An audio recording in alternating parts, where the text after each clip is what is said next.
Mga aming banal, nagpupuri po ako ng pagpasalamat sa iyo muli sa oras na ito. Salamat po Ama sa mga biyaya at pagpapala na pinagkakalap po sa bawat isa sa amin.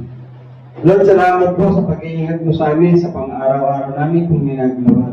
Nilalan niyo po kami sa mga masamang gawain sa mundong ito, Lord.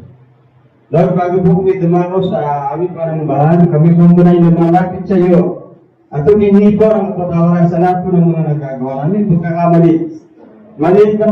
Malito ang malaki, Lord, ito po ang aming kasalanan, Lord. Kaya humingi po kami na iyong presensya na kami po yung patawarin o kami po yung makapasok sa iyong kaharian. Salamat po, Ama, sa umaring ito sa aking mga kapatid na narito ngayon.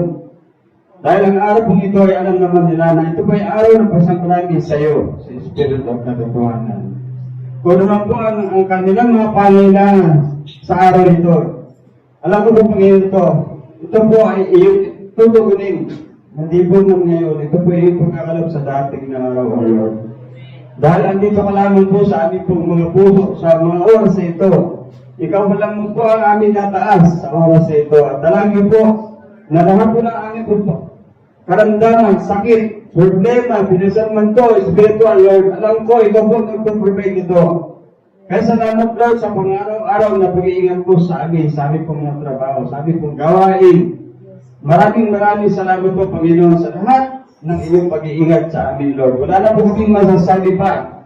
Dahil nandiyan ka lang namin sa aming tabi, na kami po yung iniingatan ko, ano pa, ang aming pong ginagawa sa pang-araw-araw, Lord. Kaya Lord, sa araw po ito, ikaw lang po ang aming itataas, Lord. Ganun din po, Panginoon, ang mga wala pa rito, Lord. Tinatalayin ko rin ang kanila pong payapa.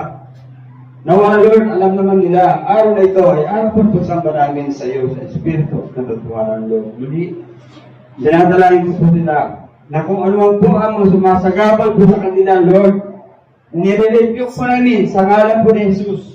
Diablo, lumayas ka, hindi ka namin kailangan. Ang kailangan namin ay ang presensya ng Panginoong Jesus, Lord.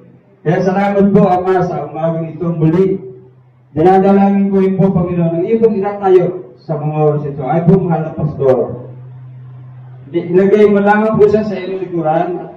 Ikaw lamang po ang makita. Lahat po namang matawi sa kanya po mga labi. Ito po tuwi mo sa bawat sangnaya po ngayon. At sa pamuhay po namin sa pag-araw-araw namin po mga ginagawa. Lord, ganun din po ang kanyang pamilya, ilalayo po sa lahat ng karamdaman. Ingatan mo po sila at